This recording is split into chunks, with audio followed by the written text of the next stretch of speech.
ہم بتاتے چلے اپنے آڈینس کو کہ ساحل صاحب نے ہمیں جوائن کر لیے and he is online with us on the video. السلام علیکم ساحل صاحب. السلام علیکم. جی کیسے ہیں آپ؟ ٹھیک ہیں؟ جی ساحل صاحب جی آ بالکل رہی ہے. سن رہے ہیں بالکل سن رہے ہیں. افتخار صاحب مکمل جی کریں. میں نے وہاں ایک سوال کیا، میں نے کہا یار تو تیری بچی ڈاکٹر کر رہی ہے؟ کہتا ہاں. کہتا ایک بچہ انجینئر کر رہا ہے، شادیاں بھی کرتے ہیں، کہہ رہا 3 بجے کا گھر بھی بنا لیا. پھر دوسرے اچھا یہ وہ تھا جس کو جاب کرتے ہوئے کوئی 22-23 سال ہو گئے تھے، پھر ایک 17 سال والا بھی تھا. میں نے کہا یار تم اس معاشرے کی چھپی ہوئی بات کو کبھی ذکر تذکرہ کرو گے کہ ہمارے معاشرے میں تقریباً 25 لاکھ کلرک اور 25 لاکھ سے بھی زیادہ کلرک اور وہ ہے جو 11ویں اسکیل سے نیچے ہیں. تو ہم 1 لاکھ روپے بھی اگر ان کی تنخواہ لگائیں، اب میں تو میکسیمم کہہ رہا ہوں، یار وہ بچہ بھی بیاہ رہے ہیں، وہ مکان بھی بنا رہے ہیں، وہ مہندی مائیوں بھی کر رہے ہیں. اللہ کے بندو یہ کیسے ہوتا ہے؟ یہ ہوتا ہے چاچے دا پتر نے دیتا، پپی سوگرا نے دیتا، ماموں امجد نے مدد کرتی. ایثار.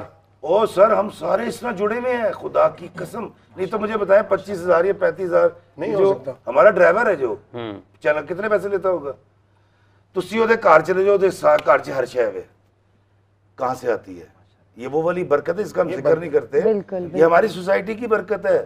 ہم پاکستانی بہت اچھے لوگ ہیں. اگر میں معافی چاہتا ہوں، ایک دیوار پہ نہیں لکھا ہوگا کہ فلاں کرو تو فلاں اور شادی سے پہلے، اور تو میں اس کا کیسے وہ گاہک کیسے بنوں گا؟ میں جب تک میں ڈراؤں گا نہیں. تو اس سوسائٹی سے پورے دنیا کو بھی ڈرایا گیا ہے کہ پاکستانی ایسے یا وہ اسلاموفوب.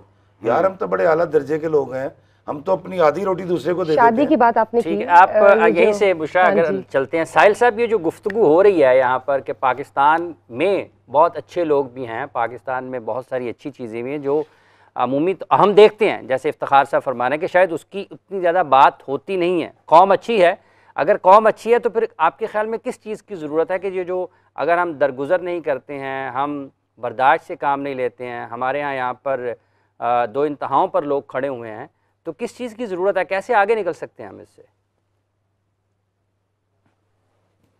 سر لوگ جو ہے نا وہ انتہاؤں پہ نہیں ہوتے، چاہے وہ آپ سویڈن لے لیں یا پاکستان، سری لنکا لے لیں یا برازیل. زیادہ تر لوگ نارمل رہنا چاہتے ہیں. ہماری فطرت کے اندر ایب نارمیلٹی نہیں ہے، اس کو سائیکالوجی میں ہارمنی پرنسپل بولتے ہیں. اللہ تعالیٰ نے فطرت میں ایک نارمیلٹی ڈالی ہوئی ہے کہ زیادہ تر لوگ یہ زیادہ بڑے شورش میں نہیں پڑنا چاہتے اور زیادہ رسک نہیں لیتے، زیادہ بڑے پنگے نہیں لیتے لائف میں، زیادہ تنگ نہیں کرتے ایک دوسرے کو. آسان الفاظ میں اپنے آپ کو بھی زیادہ تنگ نہیں کرتے. بس مجھے یہ مسئلہ ہے تھوڑا سا اپنے آپ کو تنگ کرنا چاہیے اپنے ارتقاء کے لیے. بہرحال زیادہ تر لوگ ایسے ہی ہوتے ہیں. یہ 2 ایکسٹریم جو ہوتی ہیں وہ اسپیکٹرم کے دونوں اینڈز کے اوپر ہوتی ہیں، کہ جو بالکل ہی ڈوسائل ہوتے ہیں اور ایک بالکل ہی ایکسٹریم پہ جاتے ہیں اور کہتے ہیں ہر چیز ہر وقت چینج کرو اور معاملات ان کی مرضی سے چلیں whatever. تو یہ جس سیگے میں آپ لوگ گفتگو کر رہے ہیں اور اتنے شائستہ لہجے میں جو بھائی صاحب بات کر رہے ہیں، مجھے ان کا نام نہیں ہے ماشاءاللہ، ان کی باتیں سن کے ویسے ہی تکینہ آ رہا ہے. اللہ تعالیٰ ان کو استقامت دے.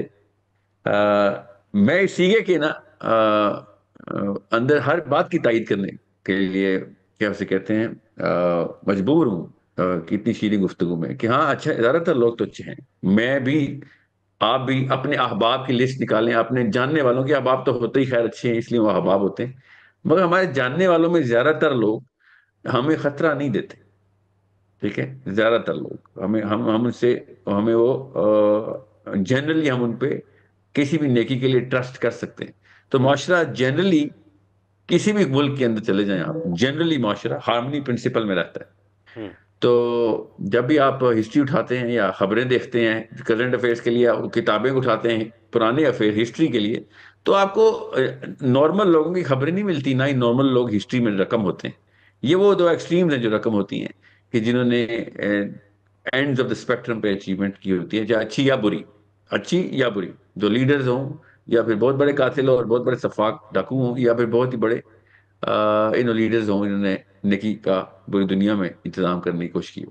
سو اس معاملے میں میں پوری طریقے سے بس تائید کے علاوہ میں کچھ بھی نہیں کر سکتا کہ زیادہ تر لوگ ماشاءاللہ اچھے ہیں.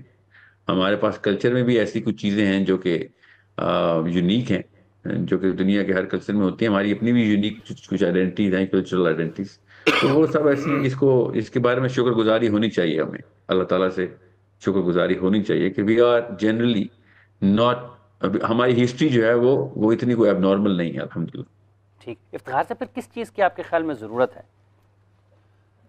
دراصل میں نے ایک دن نا وہ واصف علی واصف سرکار کا بڑا مشہور واقعہ ہے کہ ان کے پاس ایک شخص آیا اور وہ اعتراض کر رہا تھا کہ ایسے ہو گیا ایسے ہو گیا, تو انہوں نے کھانا منگا کے آگے رکھ دیا. کہتے کھانا کھا. انہوں نے کہا نہیں جی انہیں انج کیتا, وزیر نے انج کیتا. کہتے تو کیتا خراب؟ کہتے نہیں. کہتے ٹھیک کر سکنا ہے؟ نہیں. میں کہا نہیں. تو کہتا کھانا کھا. میرا فوکس ہمیشہ زندگی میں رہا ہے خوشیوں کی طرف. مجھے اس سے کوئی فرق نہیں پڑتا, کہ اس لیے میں کرنٹ افیئر پہ کبھی بات نہیں کرتا. اور اگر میں بات کرتا ہوں تو وہ بابا جی اشفاق صاحب نے فرمایا تھا نا کہ اپنی ذات میں برائیاں تلاش کر, تو مجھے اپنی ذات میں برائیاں نظر آتی ہیں, مجھے سارے اچھے نظر آتے ہیں. تو مجھے میری سوسائٹی میں سچی مچی دیکھیں, جب ہم کبھی اندرون پنجاب میں سفر کرتے ہیں یا اندرون سندھ میں, وہ ہاری فصل اگا رہا ہوتا ہے, ابھی گندم لگا کے بیٹھے ہوئے ہیں, تو یار سارے اپنا کام کری جا رہے ہیں. مجھ جیسے کچھ بے وقوف ناہنجار کہیں کوئی ڈیوٹیز پرفارم نہیں کر پاتے وقت کے اوپر, تو شاید کہیں کوئی اس طرح کی وہ چیزیں پیدا ہو جاتی ہیں. ادروائز جب ایک قوم اچھی قوم ہے, زیادہ لوگ اچھے ہیں, اب اس میں مثال دیتا ہوں, میں میاں بیوی ہیں, وہ گھر چلاتے ہیں, باپ پراپر کما کے نہیں لائے گا یا اتنا کما کے نہیں لائے گا کہ اس کے بچے سہولت کے ساتھ پل سکیں, تو پھر بچوں کے اندر خوراک کی کمی ہوگی, ان کا قد ویسے نہیں ہوں گے, وہ ٹیڑھے مٹیڑھے ہو صحت کے اوپر صحت کے مسائل کا شکار ہوں گے. بالکل بالکل. اسی طرح جس سوسائٹی کے اندر اخلاقیات کا فقدان ہونا شروع ہو جائے, وہ پھر بابا جی اشفاق صاحب کی زبان میں چبے ہو جاتے ہیں, ان کو چب پڑ جاتے ہیں. بالکل. تو میرے ایسوں کو چب پڑے ہوئے ہیں, کیونکہ میں اپنے احساس برتری کا شکار ہو کے, یا اپنی طاقت کے زوم میں, یا اپنے پیسے کے زوم میں, یا اپنی سیٹ کے زوم کے اندر جو ہے نا وہ لوگوں کو ذلیل اور رسوا کرتا ہوں. حالانکہ اس سوسائٹی کی سب سے اچھی ایک بات آپ غور کیجئے, آپ نے یا جتنے سننے والے ہیں مجھے بتائیں, بالکل ٹھیک بات, آپ نے معافی مانگی ہو کسی سے, معافی مانگی ہو, میں کہتا ہوں آپ کو 98% معافی مل جاتی ہے سوسائٹی سے. اب اسی دن ملے یا 6 مہینے کے بعد ملے, 98% لوگ یہاں پر معاف کر دیتے ہیں. دو حدیثیں میں ایڈ کرنا چاہوں گا آپ کی بات کے اندر. حضور نبی کریم صلی اللہ علیہ وآلہ وسلم کے فرمان کا مفہوم ہے کہ المومن مرآۃ المومن, مومن ایک دوسرے کے لیے آئینہ. ٹھیک ہے, اگر اس کو ہم ملحوظ خاطر رکھ لیں تو بھی بہت ساری برائیاں ختم ہو جائیں گی. دوسری چیز کہ جب ہم اپنے آپ کو دیکھتے ہیں نا, جب اپنے اندر دیکھتے ہیں کہ میرے اندر کتنی برائیاں ہیں, اگر ہم ان پر ہی توجہ کر لیں تو آہستہ آہستہ آہستہ ہمیں معاشرے کے اندر بہتری نظر آنا شروع. کہتے ہیں نا کہ اگر تمہیں کوئی اچھا نہیں نہ مل رہا تو تم خود اچھے بن کے نا تو کسی کے سامنے آ جاؤ, تو کم از کم معاشرے کو ایک اچھا فرد مل جائے گا. یہ آسان بھی بڑا ہوتا ہے, تاڑے وچ کیڑے کڑنا انہیں میں 50 کر دینا وا, تو تنقید تو بڑی آسان ہوتی ہے. یہ آپ نے خوراک کی بات کی, اور اس سے پہلے آپ نے شادی کی بھی بات کی, اور یہ کچھ چل رہی ہے. جب میں بات کرتی ہوں گلزیب سے, سب سے پہلے تو آپ مجھے یہ بتائیں کہ نیوٹریشنسٹ بننے کا آپ نے کیسے سوچا, اور ڈائٹ پلانز دینا شروع کر دیے, وہ بھی کیسے سوچا؟ اچھا, ایکچولی جب میں اپنی اسٹڈیز کر رہی تھی تو it was my favourite subject, but میں نے جب پروفیشن کو چوز کرنا تھا تو firstly I choose marketing as my profession, اور میں نے اس میں MBA کیا, اور پھر میں نے اپنے مارکیٹنگ کیریئر کو 10 سال بہت اچھا اس کو لے کے میں نے موبلنگ کے ساتھ کیا کام, پھر میں نے چنون کے ساتھ کام کیا. پھر اس کے بعد جب میرے اپنے بچے ہوئے اور ان کے اندر جو ہے وہ میں نے دیکھا کہ ان کے اندر جو ہے وہ جب ہم ڈاکٹرز کے پاس جاتے ہیں تو ہمارے پاس پیڈیاٹریشنس موجود ہیں, بٹ ہمارے پاس نیوٹریشنسٹ موجود نہیں ہیں. پھر میں جب اپنی لائف کے شروع کے ایئرس میں تھی ٹل مائی ایج آف 19, تو میری ہیلتھ خود بہت اچھی تھی, میں ایتھلیٹس کا بھی کرتی تھی, سب کچھ کرتی تھی. دین اگین اچانک مجھے جو ہے وہ ہارٹ کا ایشو ہوا, and I came to know کہ جی یہ بائی برتھ ہے. تو جب میں ہارٹ کے آپریشن سے گزری اور اس کے بعد میری اپنی ہیلتھ کا ڈاؤن فال شروع ہوا, تو I start focusing on my food. پھر میں نے اپنی ڈگری کو دوبارہ سے کنٹینیو کیا, اور میں نے اس کے اندر اپنی جو ہے نیوٹریشن میں ڈگری کو کمپلیٹ کیا. آفٹر دیٹ جب بھی کوئی ایشو آتا تھا تو جو میں ریئلائز کرتی تھی کہ ہمارے پاکستان میں آپ کسی بھی ہاسپٹل میں جائیں تو اگر آپ گائناکالوجسٹ کے پاس گئے ہیں تو وہ بھی آپ کو گائیڈ نہیں کرتی کہ بچہ جب پیدا ہو رہا ہے تو اس کے وقت ماں کی خوراک کتنی زیادہ امپورٹنٹ ہے, کون سے وٹامنز اور نیوٹرینٹس ہمارے لیے ضروری ہیں, جس کی وجہ سے چائلڈ بائی برتھ جو ہے وہ ڈیفیشنسیز کے ساتھ آتا ہے, جس کی وجہ سے اگر آپ نے نوٹ کیا تو ہمارے پاکستان میں اس وقت جو ہے وہ ڈسیبل چائلڈس کی جو ہے وہ شرح بھی بڑھتی جا رہی ہے. آلدو ہم نے پولیو پہ کنٹرول کر لیا ہے, لیکن جو فوڈ ہے, نیوٹریشن ہے, یہ بہت امپورٹنٹ ہے. وائٹامن ڈی ہے, وائٹامن اے ہے, وٹامن بی ہے, ڈفرینٹ منرلس ہیں. پھر ہماری جو ایشین فیمیلس ہیں ان میں ہارمونل ایشوز بہت زیادہ آ چکے ہیں. So I start my studies, my research work, میرا آکسفورڈ کے ساتھ پیپر بھی ڈیو ہے, اور میں نے ایک ڈائٹ ڈیزائن کی ہے جو اسپیسیفکلی پاکستانی ایشین وومن کے لیے ہے. اور میرے پاس اس وقت جتنے میرے کلائنٹس ہیں میجورٹی جو ہے وہ ہماری جو اوورسیز کلائنٹس ہیں وہ ہیں, کیونکہ جب وہ باہر کے ممالک میں رہتی ہیں تو باہر کے ممالک میں عورت کی جو ہے وہ صحت کا, بینگ اے مدر, بہت خیال رکھا جاتا ہے, جو کہ پاکستان میں ہمارے بہت زیادہ یہ چیز جو ہے وہ نگلیکٹ ہو جاتی ہے. ہم کہ مجھے بتائیں گلزیر, ایشین باڈی ٹائپ کو آپ ڈیل کرتی ہیں, and we all are Asians, so how do you deal with the families, especially when I talk about Asian body type, تو کیا ڈائٹ ہے؟ رمضان اور سحری کا بھی کنسیڈر کریں مائنڈ میں, مجھے اس کے ساتھ بھی پہلے میں تھوڑا سا آپ کو ایکسپلین کر دیتی ہوں کہ ہمیں ایشو کہاں سے آتا ہے. ایشو جو ہمارے پاکستان میں شروع ہوئے تو آپ نوٹ کریں کہ جب 70s کے بعد ہم نے امپورٹ شروع کی, ایکسپورٹ کی بجائے ہم نے امپورٹ شروع کی, ہم اپنی گندم, اپنا چاول, اپنا آلو, یہ سارا ہمارا جیسے جیسے بڑھتا گیا کہ یہ ہماری زمین کا باہر چلا گیا اور باہر کی زمین کا ہمارے پاس آنا شروع ہوا. وہاں سے میل اور فیمیلز میں ہارمونل امبیلنس شروع ہوا.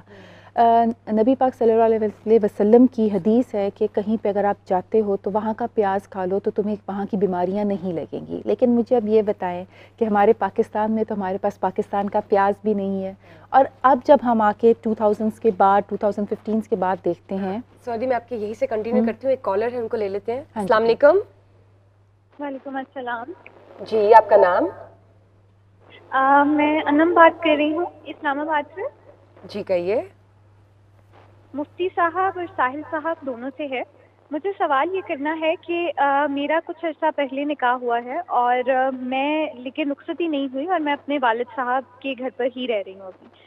اب بعض اوقات ایسا ہوتا ہے کہ میرے جو شوہر ہیں وہ اکثر اوقات مجھے منع کر دیتے ہیں کہ میں فلانی جگہ نہ جاؤں یا میں اس سے نہ ملوں, اور اس قسم کی مجھ پر پابندیاں لگاتے ہیں. لیکن ایٹ دا سیم ٹائم میرے والد صاحب کو ان چیزوں سے کوئی اعتراض نہیں ہے. تو اس میں میری تھوڑی سی رہنمائی فرمائیں کہ مجھے کس کا حکم ماننا چاہیے, کیونکہ میں ابھی بھی اپنے والد صاحب کے گھر پہ رہ رہی ہوں. تو اس میں رخصتی آپ کی نہیں ہوئی؟ جو کلچر نہیں رخصتی نہیں ہوئی, نکاح ہوا ہے والد صاحب کے ساتھ. ٹھیک ہے نا, بہت بہت شکریہ آپ کا, بہت شکریہ. جی مفتی صاحب جواب لے لیں ذرا. جی مفتی صاحب. جی ساحل صاحب آپ سن رہے ہیں کویسچن یا ریپیٹ کر دیں آپ کو؟ جی ساحل صاحب. جی مفتی صاحب. دیکھیں بسم اللہ الرحمن الرحیم, جب ایک خاتون کا نکاح ہوتا ہے نا تو گھر والوں کو چاہیے کہ فی الفور اس کی رخصتی کا بھی بندوبست کریں.